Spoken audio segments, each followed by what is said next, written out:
Olá, eu sou Lili Martins, uma quarta revolução aqui pela nossa Vale TV. E hoje o nosso convidado, Paulo Kenzerski, ele que é presidente do Instituto da Transformação Digital. E nós vamos falar sobre cultura da inovação e transformação digital nas organizações. Paulo, seja bem-vindo mais uma vez ao programa Quarta Revolução. Obrigado pelo convite, Lili. Sempre é um prazer. Muito bem. Cultura da inovação. Todas as empresas querem inovar, né, Paulo? Gostaria de poder entender um pouquinho como fazer isso tudo acontecer, como transformar a empresa para ter realmente essa cultura de inovação. Esse é o grande tema da moda, né? Ele está em tudo que é lugar, todo mundo só fala nisso. Parece que o mundo inteiro virou um ambiente de inovação, né? Mas a gente tem que, né, colocar um pouco as pessoas, né, e as organizações no lugar, porque inovação, existem vários tipos de inovação, né? Todo mundo tenta fazer aquela inovação considerada disruptiva, né? Ou seja, criar um negócio totalmente novo. Isso não é todo dia que acontece, né? Aconteceu com a Apple, quando lançou o primeiro iPhone, vai acontecendo ao longo do tempo. Mas o normal, principalmente as empresas tradicionais, ela tem que pensar numa inovação no dia a dia, né? Inovação de processo, inovação no produto final e principalmente, isso é muito pouco falado e é o que eu tenho mais trabalhado isso, é inovação na governança, né? Todo mundo quer inovar, lançar produto novo, ter nova ação, mas pouco se preocupam em inovar na governança, né? E a gente sempre fala isso, as empresas são muito verticais, né? Quanto maior a empresa, mais verticalizada ela fica. Ou seja, ela trabalha em cima de departamento. O presidente, a alta direção está no topo e vai descendo, descendo. Só que o cliente não está no meio desse processo, né? E a gente vê muitas empresas que estão querendo inovar e até fazem inovação, mas elas estão fazendo inovação departamentalizada. É para inovar no meu departamento, não para o negócio inteiro. Então a gente vê que isso gera um conflito dentro das organizações, né? E aí a gente tem exemplos fantásticos como a Nestlé, por exemplo, que a Carolina Sevchuk, que foi diretora de transformação, ela disse num tal que a gente mediou que na Nestlé acabou o departamento de inovação. Como assim acabou a inovação na Nestlé? Não, inovação não é mais função de um único departamento, é função de todos os departamentos, de todas as pessoas. Então a gente tem um exemplo claro de uma grande empresa que entendeu que a inovação tem que ser no dia a dia, né? Na pessoa da portaria, na recepção, tudo. Se não, cria aquele comodismo, não, isso não é comigo, isso aí é a área de inovação que tem que se preocupar. E as melhores inovações são aquelas incrementais, né? Inovação no processo, na ação do dia a dia. E isso só quem domina é quem está vivendo aquilo ali no dia a dia. Então a gente fala muito disso, né? Menos pensar em inovação naquela que vai, o mundo vai se impressionar, e mais inovação naquela coisa do dia a dia, inovação incremental. Isso para mim é o mais importante. E pensar na inovação na estrutura organizacional, que ainda está muito longe da gente, né, isso ser pauta no dia a dia. As médias e grandes estão falando muito sobre conselhos. As startups hoje, muitas startups mal nasceram e elas já entendem que elas precisam ter um conselho que vai ajudar na governança, na inovação. Então, o que está acontecendo? O empresário precisa se preocupar com o negócio do dia a dia e a gente tem uma estrutura organizacional, né, desde uma formação de conselho até a inovação em todos os setores, para tratar isso como algo do dia a dia da empresa. Não é para marcar uma data na agenda, um calendário de um comitê para naquele momento pensar em inovação. Eu tenho que pensar em inovação o dia inteiro. Então a gente diz o seguinte, abandona aquela caixinha de ideias que tem na recepção da empresa, que parece que tem horário marcado para ir lá e botar uma ideia, e faz isso acontecer no dia a dia, né, em todos os momentos da empresa. Isso é inovação de verdade que vai acontecer, né? Tu falastes na tua fala, tem muitas empresas que ainda têm essa sala da inovação, né? Que, inclusive é um status tu fazer parte desse time de inovação, mas daí tu exclui todo o restante do time. Exatamente, aí fica aquela posição, né, que é na natureza do ser humano, ele se acomoda, ele cruza o braço e diz, isso eu não preciso me preocupar, a inovação, quem tem que resolver é aquele pessoal lá. Isso aconteceu ao longo da história com a área de tecnologia nas empresas. Quase todas as empresas têm uma área de tecnologia. E o que a área de tecnologia tem? Uma lista enorme de demandas dos setores que só cresce, né? Eu não conheço nenhum departamento de tecnologia de nenhuma empresa que ele diz o seguinte, olha, esse mês a gente reduziu os chamados. Parece que é até uma forma de provar o valor e a importância do setor, né? Ah, não, ó, eu tinha 50 chamados mês passado e agora eu tenho 100 por mês. Mas então eu tenho um problema. Eu não estou resolvendo os antigos e está crescendo. Né? Mas a gente vê que isso parece que é uma prova de quanto é importante o departamento de TI. Para mim isso é um problema. Né? E a mesma coisa, eu não preciso me preocupar de entender como é que funciona a ligação do computador. Eu chamo, né, a frase famosa, chama o guri lá da TI para resolver. Então a gente se acomodou nisso. E a inovação tá indo para o mesmo caminho. Não, isso aí eu não preciso me preocupar. Para que eu vou inovar no meu setor se tem o pessoal que tem um cargo para isso? A gente vê muito isso no LinkedIn, né? Que eu sou heavy user de LinkedIn. Todo mundo virou nada de inovação. Todo mundo tem a função. A gente vai olhar o cargo e não é. Por quê? Está dando status, né? Da oportunidade na própria empresa de participar de evento. A quantidade de eventos que tem de inovação no mundo hoje é impressionante. Então a gente precisa falar de uma forma mais real. E aí tem duas grandes referências mundiais que estão falando sobre isso, né? O Steve Blank, ele tem uma apresentação que ele fala do teatro da inovação. Ou seja, as pessoas estão criando uma história fake.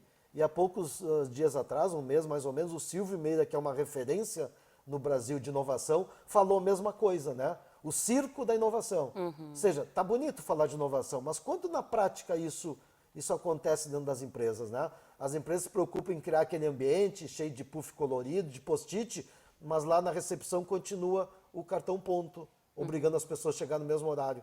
E a gente sabe que o ser humano tem momentos... Eu sou um cara que acordo de madrugada quase, e o primeiro hora da manhã meu cérebro está mil. Tem pessoas que é o contrário, é à noite. Então, quando tu determina dia e horário para pensar em inovação, tu está exatamente não inovando, né? E aí a gente vê em alguns ambientes, né? A gente fez um estudo para entender quais são os hubs de inovação que dão certo, né? Tem duas características muito claras. A maioria deles são fora do ambiente da empresa. Não está dentro da estrutura mãe. Então, o Magalu, lá atrás, em 2015, o primeiro laboratório de inovação do Magalu não foi dentro da fábrica, dentro da sede da empresa administrativa. Tá? A gente vê vários exemplos. A Grendene, que é de Farroupilha, tem o Bergamota Labs dentro do Caldeira. É fora do ambiente. Né? Para mim, a maior referência no Brasil é o hub de inovação da Ambev. Ele é em Campinas, onde não tem nenhuma fábrica de cerveja. Né? E a gente até brinca que lá, as 1.200 pessoas do hub de inovação da Ambev, eles não entendem nada de cerveja antes das 18 horas. Eles entendem de inovação. Então, a gente começa a entender características de ambiente de inovação de grandes empresas que deram certo. E isso a gente pode trazer para o nosso negócio. Por que é feito fora? Por que as pessoas que estão lá não são pessoas que estão dentro da estrutura da empresa mãe, como a gente chama? Para não ser contaminada pelo dia a dia. Quando a gente abre a porta da empresa e a gente entra na empresa, a gente é tomado pelas demandas do dia a dia. Né? O empresário brasileiro ele é um bombeiro, ele passa o dia inteiro apagando incêndio. E aí ele não tem tempo para pensar nisso. Então, por que é tirado fora? Para não ser contaminado pela empresa verticalizada, departamentalizada, e ela poder ter liberdade de pensar no negócio fora da caixinha. Quem criou o Uber, né, não foi um ex-motorista de táxi. Quem criou o Quinto Andar no Brasil não é um ex-dono de imobiliária. Ou seja, eu preciso trazer pessoas de fora. Né? E aí, uma das coisas que eu critico muito, a gente chega na empresa, a gente tem um comitê de inovação. Quem é? A pessoa do departamento X, departamento Y. Né? Tu começa a reunião, eu já participei de várias reuniões que eu fico com o braço cruzado vendo eles discutir problema dos departamentos. Por quê? Porque tu não traz um elemento novo, né? Uma informação nova. Então, o comitê de inovação, feito só com pessoas da empresa, ele vai resolver os problemas do dia a dia, ele não vai pensar em inovar. Né? Sobra muito pouco tempo nessa reunião para pensar realmente em inovação. E a inovação é a prática do dia a dia.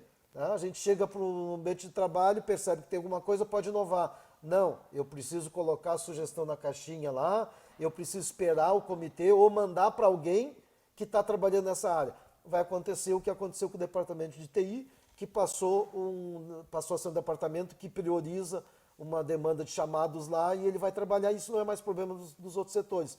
De novo, as empresas têm que deixar de ser verticalizadas para ser horizontais. Colocar o cliente no centro e pensar em inovação para esse público que lá. Que é quem, né, dito por grandes filósofos do mundo dos negócios, o cliente é o líder da empresa, né? Não é o CEO. O CEO é temporário, né? Não é o conselho, é o cliente. Ele é o dono da empresa. Sem ele, as coisas não funcionam, né? É um jargão meio batido, mas A gente precisa rever isso todo dia, né? E ele é verdadeiro, nunca esteve tão atual, né, quanto neste momento, né, que estamos aí em um momento que requer transformação. Paulo, tu trouxe vários elementos aqui sobre cultura organizacional e como caminhar para isso, porque tu transformar uma empresa tradicional, mesmo que tu tenha puffs coloridos, né, ambientes que talvez tu entenda que aquilo está mais inovador, mas não é somente isso que faz a empresa ser uma empresa inovadora. Ela está muito arraigada ainda na questão de mentalidade, de mindset. Como tu traz isso para que possa inspirar as pessoas que são as lideranças das organizações e os donos de empresa para que consigam entender, compreender como fazer isso na prática? Porque muitos falam, inovação é pensamento inovador, é mindset, mas como fazer isso efetivamente acontecer? É prática, né? Não tem como ser. A liderança tem que se envolver, né? Não funciona inovação quando a liderança determina que alguém abaixo dele vai comandar, que esse alguém abaixo dele vai reunir outras equipes, volta a ser a estrutura organizacional vertical. Ele precisa se envolver, e se envolver participando ativamente. Se a gente olhar os projetos que o ITD desenvolveu e disser assim, qual que teve maior sucesso, com certeza a gente vai dizer aquele que o líder se envolveu, participou. Ele precisa participar. A gente sempre fala em relação a conhecimento, antes de eu obter conhecimento, eu tenho que ter o entendimento da importância daquele conhecimento. Senão, e aí é um problema do mundo moderno, né, a velocidade que a gente está, a gente não tem tempo para aprender, né? Então todo mundo quer se inscrever em tudo que é curso, quer assistir tudo que é palestra, quer ler tudo que é artigo, e isso vira uma superficialidade, né? É a ansiedade de dizer o seguinte, mas eu estou sabendo o que está acontecendo. Não, a gente não está sabendo. Então o principal é ter o entendimento. A gente, na metodologia da jornada de transformação digital, a gente realiza, por exemplo, workshops com a empresa, onde todo mundo tem que participar, né? E todo mundo que eu digo é todo mundo. A gente fez um Transformation Labs numa prefeitura, que o desafio da prefeitura era a mobilidade urbana. Formaram os times, tudo dividido nas mesas e tal, prefeito do meu lado, e todo mundo começou a se apresentar. Eu olhei e disse, estou achando alguma coisa estranha, cadê o motorista? Não. Se o problema da prefeitura é a mobilidade urbana, né, o trânsito dos motoristas, todo o processo do motorista, por que o motorista não participa? Porque, de novo, vem de cima para baixo a decisão. Não, mas a gente está com secretários. Desculpa, mas traz o motorista, né? Ainda bem que o prefeito era meu amigo e mandou chamar 2 motoristas para participar, né? E os motoristas sentavam nas mesas e cruzavam os braços e assim, mas é assim que vocês fazem? Por isso que não funciona. Sim. O motorista é o principal elemento. Então, né, quem mais entende de uma empresa? A senhora ou o senhorzinho do cafezinho. Por quê? Porque ela transita em todos os lugares.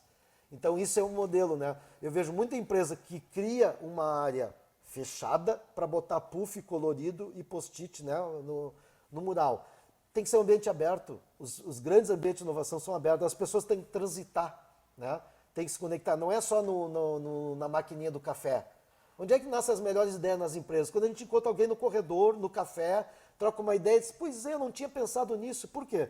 Porque essa pessoa está tão envolvida com as demandas do dia a dia, né, com os compromissos, que não tem tempo de pensar. Quando alguém de fora olha e diz, pô, mas por que tu não faz desse jeito? Essa dos motoristas é o exemplo que eu cito sempre, porque o principal elemento, que é o executor da demanda, não estava envolvido, né? Por quê? Porque a gente sempre pensa que é a liderança que tem que resolver. Então, isso é muito importante, envolver a empresa toda, abrir as portas. Por que a gente, né, a gente fala muito dos ambientes de inovação, Cubo em São Paulo, Distrito, Caldeira em Porto Alegre? As portas estão abertas, né? A gente transita no corredor, encontra pessoas e ali vai trocar ideia. Essa é a inovação de verdade, inovação mental. Trocar ideias. Mas eu não tenho tempo. Primeira coisa que uma empresa não vai ter inovação é porque não tem tempo. Tem que ter tempo. Tem que ter tempo para pensar, né? Eu faço exercício, eu corro 1h30 todos os dias. É o momento que eu me conecto comigo mesmo, é o momento que eu não tenho outra coisa para fazer. O corpo já automatizou que ele tem que correr e o cérebro vai funcionar. Eu digo que eu faço reunião comigo mesmo 1 hora por dia. Quem tem tempo para fazer isso, né, dentro das organizações? Né? Quando é que eu vou chegar a porta da minha sala está sempre aberta, mas o diretor, o presidente está realmente disponível? Não está. Então a gente precisa trabalhar a mentalidade. Isso é só com prática. Tem que ter workshops internos, abertos, trazer gente de fora, né? Tá aí o mercado, tá aí o TD que faz muito isso, nós vamos dar palestra em um monte de lugar, né? Exatamente para provocar um pensamento inovador, né? Isso é uma prática. Ninguém começa a fazer exercício físico, correr e emagrece no primeiro dia, né? Eu sou um exemplo, eu comprei uma balança, fiquei olhando, pô, não está acontecendo nada, eu me peso todo dia e não acontece. Leva 30, 45 dias. Na empresa a mesma coisa, eles fazem uma reunião de 1 hora, eles acham que a solução está pronta ali. É prática, né? Tem que abrir um espaço para o... Tem um filósofo fantástico que fala do ócio criativo, né? Ah, mas tu não está fazendo nada? Não, eu estou pensando. Quem na empresa se permite isso, né? E aí, para encerrar essa parte, quem é promovido na empresa? Aquele funcionário questionador, que vai para a reunião e questiona o processo, a proposta, o negócio, ou aquele funcionário que diz, ah, não, tudo bem, daqui que eu já vou executar. Quem que é promovido na empresa? Nunca é o questionador. Pô, mas aquele cara é chato, nem chama mais para reunião porque ele questiona tudo. Chama o bonzinho, que aceita tudo. Aquela frase famosa, né? Mas a minha empresa sempre foi assim, né? A gente chega nas empresas, eu acompanho, sou reviews de LinkedIn, né? Empresa inovadora, quando alguém é contratado, qual é a primeira coisa que ele recebe? O kit de boas-vindas. E sempre tem um manualzinho de regra de conduta. Como é que tu inova se tu já diz pro cara que tu contratou ele para fazer aquilo ali, né? Tá aí o Steve Jobs que diz assim, eu tenho que contratar alguém que questiona o que eu faço. Senão, né, não vai dar certo. Essa é a questão que a gente traz. Prática, né? Tem que exercitar, abrir o coração e vai doer. E a gente está falando sobre cultura de inovação, né, Paulo? Como transformar isso? Não tem uma receita, mas tem alguns caminhos que devem ser seguidos. Isso que tu falaste de ter um conjunto já de regras e normativas. Acho que regras e normas, elas são importantes, né? Sim. Quanto processos, né? Mas é bacana tu ter o olhar questionador daqueles que corrompem essas questões também, né? Será que essa regra que funcionou até o ano passado ainda está valendo? Será que a gente não tem que revisitar isso? Eu acho que são essas pequenas coisas que também fazem parte da cultura da inovação. Exato. Duas coisas que eu digo sempre assim, ó, tem que testar. Empresa tradicional não testa. Startup está colocando... A gente vê as maiores empresas do mundo, Google, Facebook, tudo é beta no Google. Significa o quê? Estou testando. A Microsoft, que é bastante combatida a isso, ela lança a sua nova versão do Windows ou do Office, ela está beta, ela está sendo testada. E nada melhor do que o usuário dizer, pô, isso aqui não funciona assim, melhor desse jeito. Então, não existe o produto pronto, né? Existe a empresa que acha que ela sabe o que o cliente quer e determina que tem que ser assim. Então, a empresa tradicional não testa, ela precisa testar. Eu bato muito isso nos clientes, assim, ó, vocês têm opção A, opção B, por que não testa as duas? Faz lá o MVP, faz um testezinho. Não, a gente é uma empresa que parece que é vergonha para a empresa colocar um produto que não está maduro no mercado. Google faz isso todo dia, né? Facebook faz, as pessoas, pô, mas lançou uma versão incompleta, mas então nos ajuda a construir. Essa é a inovação de verdade, é uma inovação colaborativa. A outra dica que eu dou, né, e eu pratico muito isso, sai da bolha, né? Para de ir só evento do teu setor. Eu trabalho com logística, eu só vou evento do meu sindicato, da minha entidade logística. Não, vai de um outro evento. Alguns anos atrás eu disse para minha mulher assim, eu vou lá na Expo Inter. Ela olhou para mim e disse, tu vai fazer o quê se tu não entende nada de agronegócio? Eu vou para aprender. Né? Lá eu conheci uma empresa extremamente inovadora no Rio Grande do Sul, que ela recebe missões do mundo inteiro. Né? Por quê? Porque ela inovou. E eu fui para um lugar que não é o meu habitat natural, né? Não é meu ambiente confortável. Eu digo, inovação sem ser desconfortável não é inovação. Eu vou só nos eventos da minha área, eu sempre sento do lado da mesma pessoa. Tu não está inovando, tu não está trocando ideia, né? Um evento hoje ele é muito propício para fazer network, né? E como eu desenvolvo network, se eu estou sempre com a mesma pessoa, vou sempre para o evento do mesmo lugar. Sai da bolha, a gente precisa furar essa bolha, se conectar. Quem é da área de varejo tem que ir no evento de agro, quem é da indústria tem que ir ver um evento da área financeira. Por quê? Todas as empresas vão ser digitais. Se eu não entender como é que funciona o mundo fora da minha bolha, eu vou continuar inovando para dentro e não inovando para o mercado. E a gente vê muita empresa que diz que inova, mas na verdade ela está só mascarando o seu produto, criando uma versão nova, uma corzinha. Eu vejo empresa que lança produto de alimentação e diz, inovamos. Ah, tá, saiu de uma caixinha de 200 gramas para 180. Isso não é inovar, né? E até porque a gente sabe que o preço não reduz naquela proporção. Então, inovação, na verdade, tem que praticar, tem que abrir a porta. E eu digo sempre que, na hora de falar de inovação, não tem cargo.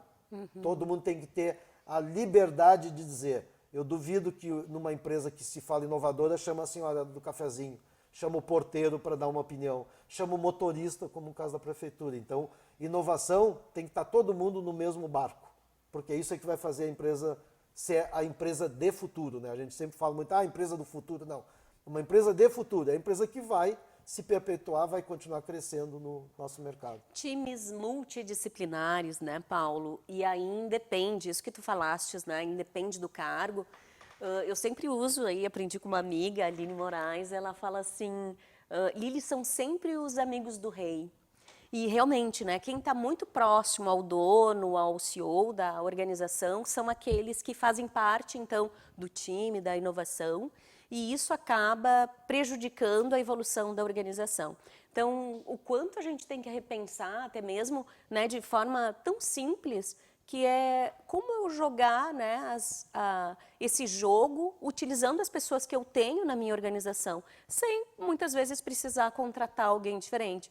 Às vezes as pessoas estão sedentas, né, de quererem te dar a visão delas e talvez as soluções que elas têm para problemas internos, e a gente não tem esse olhar, essa escuta e um canal para realmente a gente poder colocar todos no centro, né? Colocar todos a compartilharem disso. Exatamente, a gente vê muito. Se a gente liga para uma empresa, a gente vai ouvir uma resposta. Isso aí não é com o meu setor, é com outro. Ou seja, a empresa está, de novo, departamentalizada. Eu faço parte do movimento coletivo Põe Inquieta, e a gente usa uma expressão muito importante, pertencimento. Né? Por exemplo, eu moro em Porto Alegre, eu tenho que entender que a cidade me pertence. Então eu tenho que poder colaborar com isso. Nas empresas a mesma coisa. As pessoas, a maioria não tem esse sentimento de pertencimento. Isso, estão lançando um produto, isso aí eu não participei. Então a pessoa fica numa posição passiva em relação àquilo, porque ela não participou daquilo. Né? Então se der certo, deu certo. Se não der certo, o problema não é meu, é dos outros.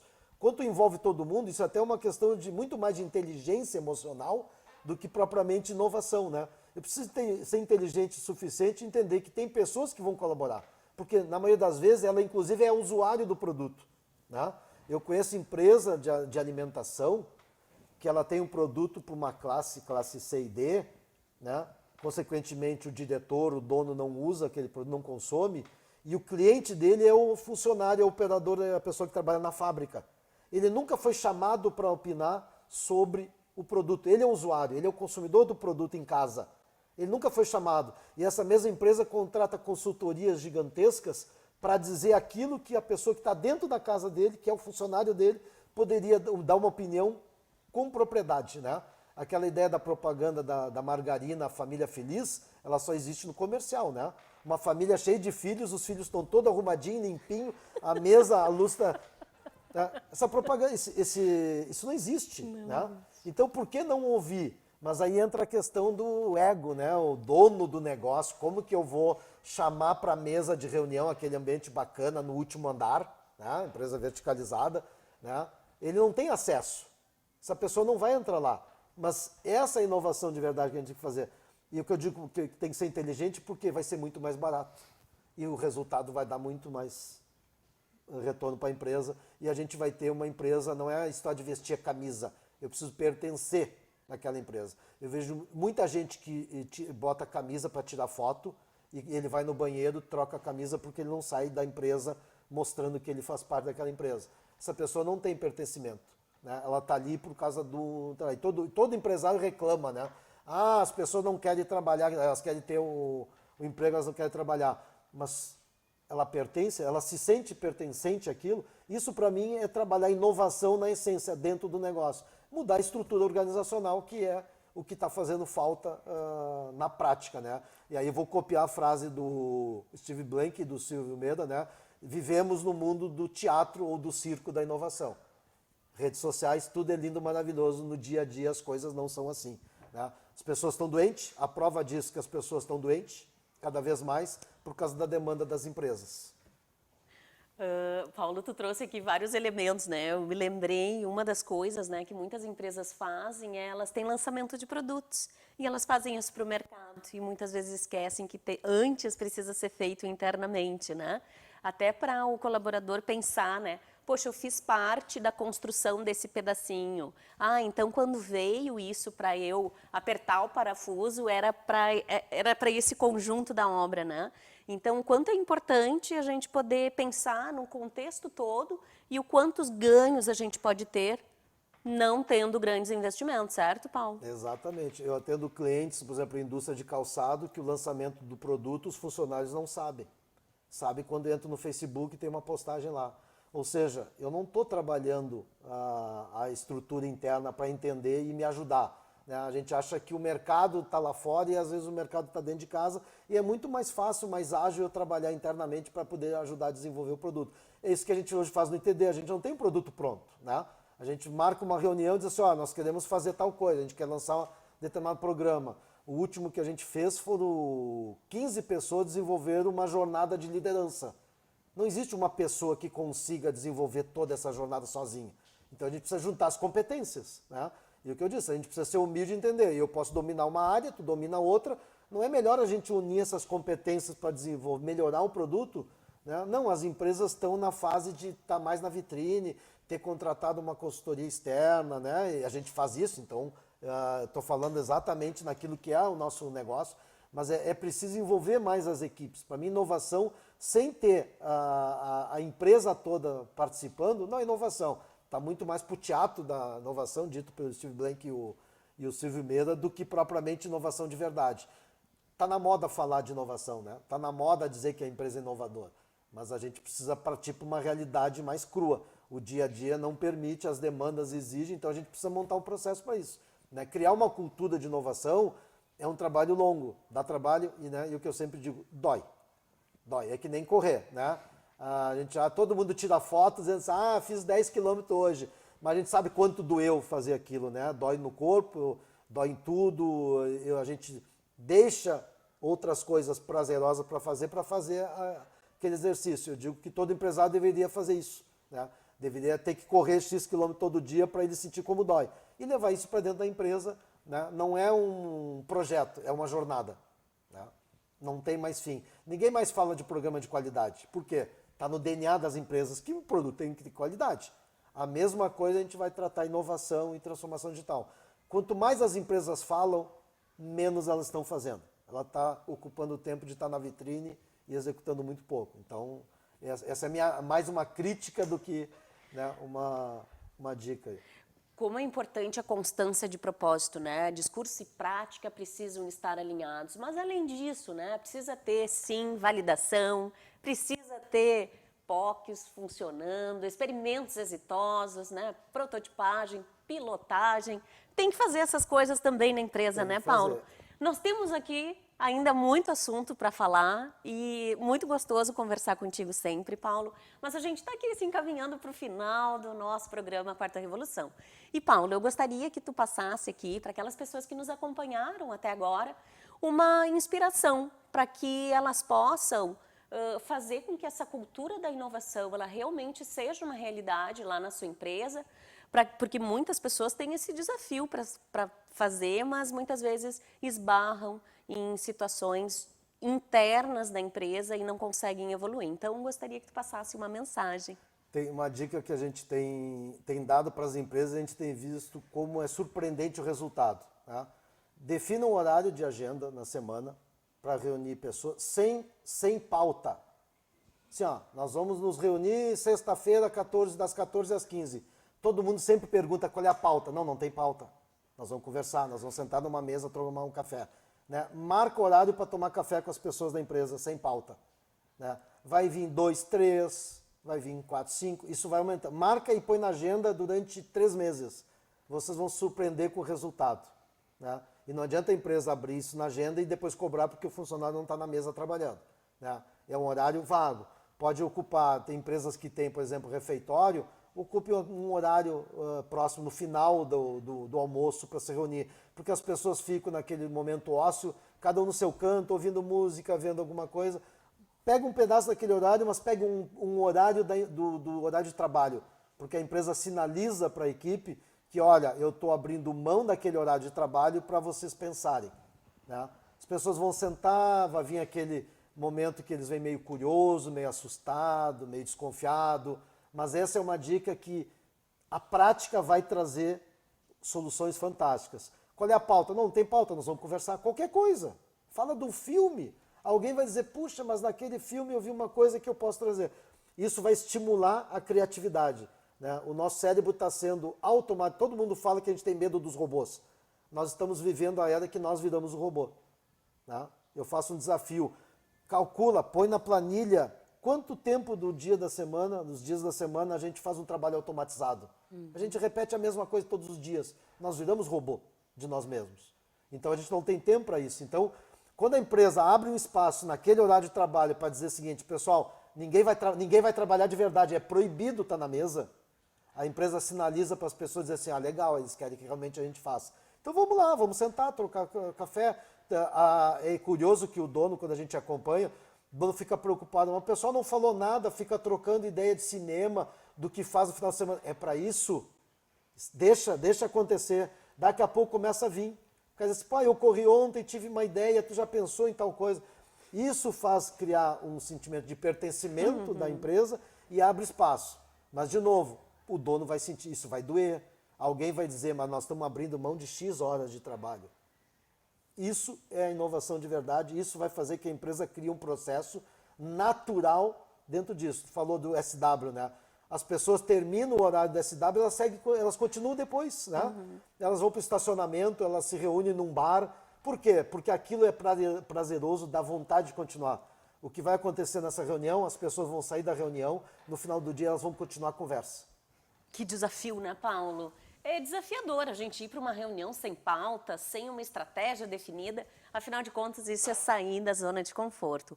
Paulo, grandes dicas valiosas aqui para a gente poder aplicar e, obviamente, aí pensando nessa transformação da nossa cultura para inovação. Paulo, agradeço a tua participação mais uma vez aqui.